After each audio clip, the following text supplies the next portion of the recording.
going on, everybody? Appreciate y'all for tuning back in. And today I'm going to be reviewing the Nike KD18.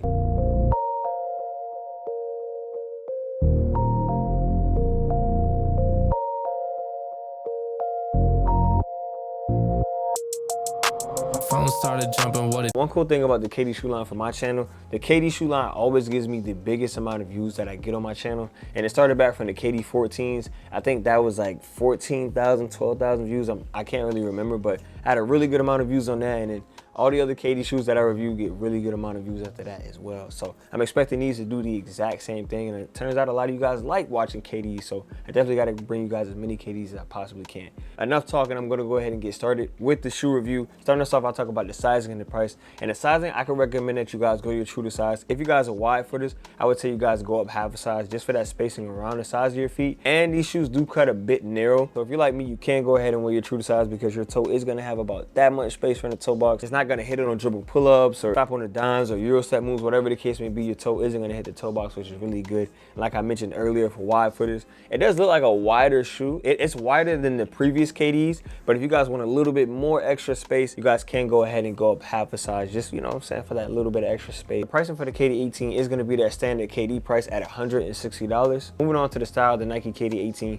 and I'm going to give these a 9 out of 10. I love the vibrancy and the colorway of this shoe and how it pops out and just, you know, it just stands out, especially this part here on the shoe really stands out and is eye-catching. A lot of people were asking me what shoe this was that knew about the KD18, or they did not know about the KD18 and asked me what shoe this was, and I told them exactly what it was. I know it's not inspired by this TV show and cartoon, but if you told me this was inspired by Scooby-Doo, I would look at you and agree with you 100%, because if you guys can look at the tones, the colors, the setting, it definitely reminds me of Scooby-Doo. I don't know if some of you guys have seen the colorways that KD's been rocking with these. I'll show you guys on the screen, but he's had some fire colorways. They're probably PEs, I don't know if they are or aren't, but he's had some fire colorways when he was hooping, especially in the Phoenix colorway. I'm sure there's going to be an Aunt Pearl colorway of these shoes. The material on the KD18 is a very interesting name, and an open hold sandwich mesh, which is basically just a mesh material as well as suede. And one thing I will say, nothing too bad about the shoe, but it is a con. This is one of those colorways that is going to get dirty easily. It's going to attract dust, and if someone were to step on your shoe, you guys can see smudging. But that's just something for food for thought. Up next, as a lot of you guys already know, we have my favorite category, which is the cushion, and I'm going to go ahead and give these a 9 out of 10. Inside this shoe, they have a big Air Zoom 4-foot unit that's going to be really good for the popping off the balls of your feet, as well as they have Nike Air cushion that's going to be in the back of the heel that's going to give you guys that pop and spring, and a full-length Cushlon foam that's going to be really good basically towards the whole bottom of your foot. Once you guys take this shoe outside the box, you guys will notice it isn't a lightweight shoe, but it is going to have a little bit of weight to it, but not too much weight to it. So it's going to meet roughly right there in the middle. So if you guys like that type of feel and type of weight on a shoe, you guys are going to go ahead and really enjoy this shoe. Also, once you guys put your foot inside this shoe, it is going to give you a boost off of the ground. So if you're more of a court feel type of player, you like your shoes low to the ground, this may not be the one for you. But if you guys are like me and love cushion and love that extra boost off of the ground for that extra impact force protection upon jumping landing, you guys are going to love that boost off of the ground. Also, once you guys take this shoe outside the box, you will notice how thick the midsole is, which is going to be really good, and it's going to be nice and soft, which is why you guys are going to get that boost off of the ground. Now, also, if you guys are a player that are playing with jumpers knees, shin splits, inflamed feet,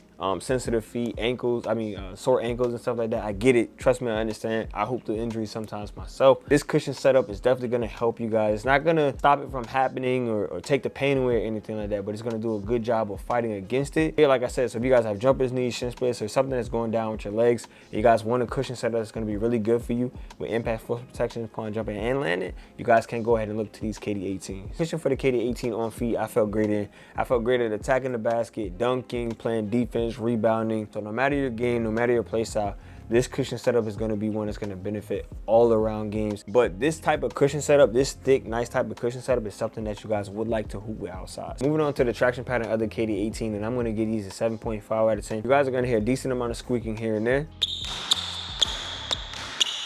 The traction pattern on the KD18, as you guys can see, is a rubber outsole with a multi-traction pattern design. And I'm not gonna lie to you guys, at first when I first took the shoe outside the box, because I like to do like a squeak test on my tile floor, it felt great because my tile floor really has no dust or anything like that on it, and it felt great. I could hear the squeaking, I could feel the grip and the bite. But once I took it to the hardwood of the LA Fitness that I go to that's semi-dusty, I noticed that this shoe did attract a little bit of dust. Obviously you guys can't see it because I cleaned it a little bit, but it did attract dust pretty easily, and I did slip out a bit here and there it was nothing too crazy to where I couldn't focus on my game. I did notice that you slip out. So I will say this, if you guys are hooping on a high level court like NBA, college, Euro, G League, whatever the case may be, or pristine court that's very kept up, this traction pattern is gonna perform. I'm pretty sure it's gonna perform greatly. If you guys are, like most of us, play on LA Fitness, 24-hour fitness, a rec, maybe high school course, or wherever it is that you go hoop, and the court is somewhat semi-dusty, meaning they keep up with it, but it's not like it's pristine court, you will notice that it is gonna attract a bit of dust pretty easily, and the grip and bite isn't gonna be as great as it would be on a very clean court. It's gonna be decent. If some of you guys out there playing a very dusty court or the AC in your gym isn't working,